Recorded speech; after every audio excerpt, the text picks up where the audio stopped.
Big trade going down in the NHL today. Longtime New York Ranger Chris Kreider has been moved to the Anaheim Ducks.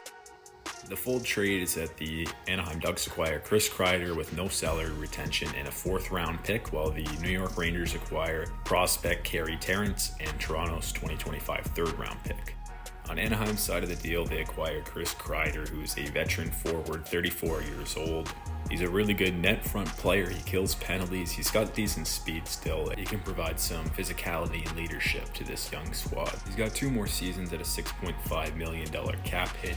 And well, for the Rangers, it's not a good contract. For the Ducks, it doesn't really matter since they have so many young players. They don't really need the cap space. And it's only for 2 seasons, so there's not really much risk here. Kreider's coming off a really tough year, 22 goals, which is good, 30 points in 68 games. He dealt with some injuries as well. He's recorded 20 or more goals in 7 consecutive seasons, which is really impressive. For Verbeek and the Ducks, I like this move. I think you're betting on the Chris Kreider bounce back. He is 34, so maybe he is just in the decline. But with 2 years left, I don't think there's much risk, and I think it's really just a high upside move for them.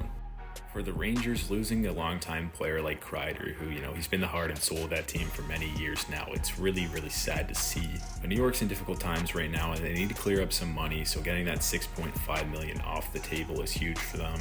Kreider's a guy who I would have probably thought would have been a cap dump, but New York was able to move up 15 spots in the draft, so overall a solid move in terms of asset management from them. And then they get a prospect, Kreider Terrence. He plays for the Erie Otters. He's a forward. I don't know too much about him, but he seems like a pretty average prospect. Maybe he'll make the NHL someday. Moving on from Kreider is probably more of an emotional loss, though, for this New York Rangers team. How will the players respond to all these guys getting traded out, like Jacob Trouba, like Barclay Goodrow, all these character players? And now freeing up money, what will the Rangers do with this? Will they make a splash this offseason with a free agent or a trade? We'll see.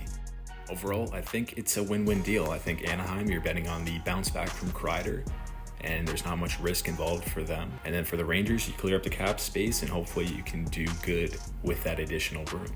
That's just my thoughts on this trade. Let me know yours in the comments. Who do you think won? And I'll see you in the next one.